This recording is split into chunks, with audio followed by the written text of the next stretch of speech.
Selamat pagi, Bapak dan teman-teman. Salam sejahtera untuk kita semua. Di sini kami dari kelompok 1 yang beranggota Imelda Andi Yolanda Marbun, Nilam Cahya, Nona Farah Diba. Adapun tujuan dalam pembuatan video ini untuk memenuhi ujian tengah semester sejarah matematika yang diampu oleh Bapak Mulyawan Firdaus, SPD, MSI. Dan materi yang akan kami bawakan pada saat ini yaitu kemestian, pengetahuan a priori, objek dan objektivitas dalam matematika, serta hubungan antara matematika dan sains. Kemestian dan pengetahuan a priori. Tinjauan perkembangan peradaban manusia, terutama dalam bidang sains, menunjukkan bahwa matematika terlibat dalam banyak upaya umat manusia untuk memperoleh pengetahuan. Ya, pernyataan-pernyataan matematis dasar ini tidak tampak memiliki sifat kemungkinan seperti pernyataan pada sains.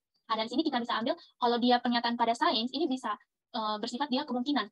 Misalnya, intuisi. Tidak mesti terdapat 8 planet dalam tata surya.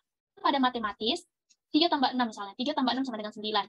Nah, ini dipandang sebagai paradigma kebenaran yang bersifat mesti. Kita tidak bisa katakan 3 tambah 6 itu sama dengan 9 itu salah. Dari buku dari Profesor Dr. Wahyudin MSI, para ilmuwan sains mengakui bahwa tesis-tesis fundamental mereka mungkin aja salah. Kerendahan hati ini didasari oleh sejarah revolusi sains, di mana anggapan-anggapan yang telah lama dianut secara mendalam ternyata pada akhirnya ditolak. Nah, jadi pertanyaannya, apakah pernah terjadi revolusi dalam matematika sehingga anggapan-anggapan yang telah lama dianut akhirnya bisa ditolak seperti sains? Nah, jadi jawabannya tidak, karena metodologi matematika tidak tampak probabilistik seperti metodologi pada sains. Matematika berkembang ini melalui bukti. Suatu bukti yang benar dapat mengeliminasi seluruh keraguan rasional, tidak hanya semua keraguan yang masuk akal.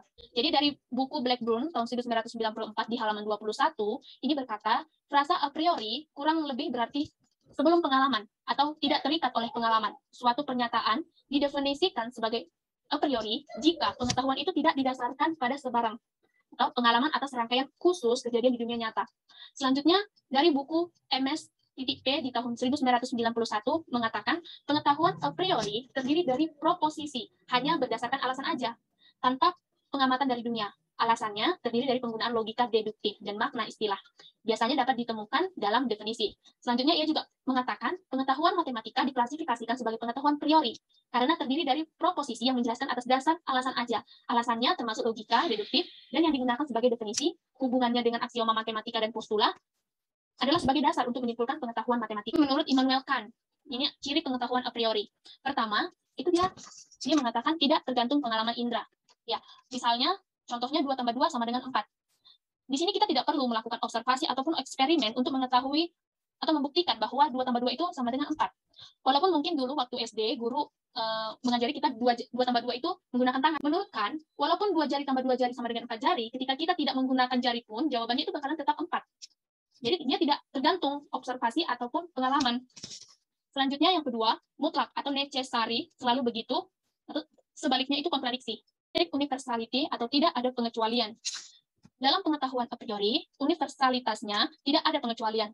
Perkenalkan, nama saya Nilam Cahya dengan NIM 41921111003. Di sini saya akan melanjutkan presentasi mengenai objek dan objektivitas dalam matematika. Saat kita mengkaji hakikat matematika, kita akan dihadapkan oleh beraneka ragam perkara seperti tentang apakah matematika itu, bagaimana matematika diperoleh, bagaimana kita mengetahui matematika, dan lain sebagainya. Berdasarkan perkara-perkara seperti itu, kita akan membahas mengenai objek dan objektivitas pada matematika. Yang pertama yaitu objek.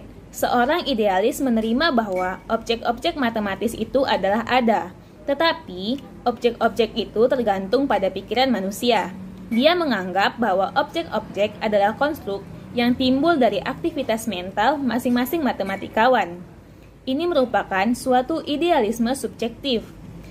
Sedangkan, para idealis lain memandang objek-objek matematis sebagai bagian dari susunan mental yang dimiliki seluruh manusia. Ini adalah idealisme intersubjektif.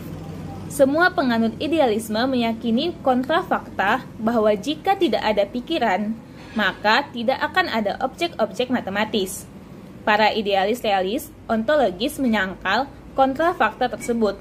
Ia menegaskan bahwa objek-objek matematis bersifat lepas atau independen dari pikiran. Selanjutnya, kita akan membahas mengenai kebenaran. Untuk memahami hakikat matematika, kita pun hendaknya mencermati bahasa dari matematika. Apakah arti dari pernyataan-pernyataan matematika? Apakah bentuk logis dari pernyataan-pernyataan itu? Apakah semantik terbaik untuk bahasa matematis? George Kreisel seringkali dipandang sebagai pelopor pergeseran fokus dari eksistensi objek-objek matematis ke objektivitas dalam wacana matematis. Selanjutnya, definisikan realisme dalam nilai kebenaran sebagai pandangan bahwa pernyataan-pernyataan matematis memiliki nilai-nilai kebenaran objektif yang lepas dari pikiran, bahasa, konvensi, dan sebagainya dari para matematikawan. Jadi, oposisi dari pandangan di atas adalah anti-realisme dalam nilai kebenaran. Suatu tesis bahwa jika pernyataan-pernyataan matematis memang memiliki nilai-nilai kebenaran, maka nilai-nilai kebenaran itu terikat pada matematikawan. Sebuah versi anti-realisme nilai kebenaran yaitu bahwa pernyataan-pernyataan yang tidak ambigu memperoleh nilai-nilai kebenaran berdasarkan pikiran manusia atau berdasarkan aktivitas mental manusia yang sebenarnya atau yang mungkin. Dengan demikian, objektivitas matematika berarti bahwa pengetahuan maupun objek matematika memiliki keberadaan otonom atas adanya kesepakatan intersubjektif dan yang tidak tergantung pada pengetahuan subjektif sembarang individu. Sekian yang dapat saya sampaikan mengenai objek dan objektivitas pada matematika. Warahmatullahi wabarakatuh. Di sini saya Nona Faradiba akan menjelaskan tentang hubungan antara matematika dan sains. Nah, di mana upaya dalam pengembangan matematika akhir-akhir ini terkait ya dengan kemajuan dari bidang sains juga. Nah, misalnya itu tentang teori peluang, statistika matematik, dan fisika matematik, kemudian matematika sains komputer juga. Nah, kemudian kalau dari bidang bagian praktek dan teori, antara matematika dan sains alam, itu misalnya topologi, geometri aljabar, analisis kompleks, analisis real, dan analisis fungsi. Nah, selanjutnya, di sini kita akan membuktikan bahwa ada hubungan antara matematika dan sains. Nah, di mana Nicholas Goodman itu menyatakan bahwa sebagian besar cabang matematika secara langsung menerangi bagian dari alam atau sains. Nah, geometri terkait dengan ruang, teori peluang mengajari kita tentang proses acak, teori grup tentang simetri, kemudian logika mendeskripsikan inferensial rasional, kemudian teori banyak dari bagian analisis diciptakan untuk mempelajari proses-proses dari tertentu dan masih mutlak diperlukan untuk studi proses tersebut. Nah, ini adalah suatu realitas praktis bahwa teorema-teorema kita ini memberikan keterangan tentang dunia yang konkret.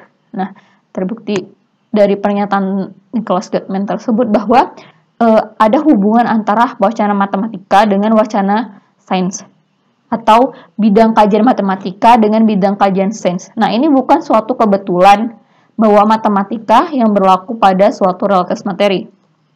Kemudian, menurut Mark Steiner itu menerapkan masalah matematika menjadi 3. Yang pertama adalah dalam semantik, yaitu menemukan suatu interpretasi bahasa yang meliputi konteks-konteks murni dan campuran. Jadi bukti-bukti dalam matematika sendiri dapat digunakan secara langsung dalam konteks-konteks sains juga. Yang kedua yaitu metafisik. Bagaimana objek-objek dari matematika berelasi dengan dunia fisik. Nah, pada sudut pandang ini, misalnya matematika adalah tentang suatu objek yang abstrak, ya kan? Kemudian, masalah yang ketiga yaitu mengapa konsep-konsep dan formalisme-formalisme tertentu dari matematika itu seringkali berguna dalam mendeskripsikan realitas empirik. Nah, kemudian menurut penutup nih, menurut Louis Wittgenstein bahwa suatu penjelasan itu pastilah habis pada suatu titik. Nah, pasti habis. Nah, di mana pengetahuan kita itu terpenuhi dan kita menyadari bahwa tidak perlu bertanya lebih jauh lagi. Tapi barangkali kita belum mencapai titik tersebut. Nah, sekian penjelasan saya teman-teman. Semoga bermanfaat. Mohon maaf bila ada salah kata. Assalamualaikum warahmatullahi wabarakatuh.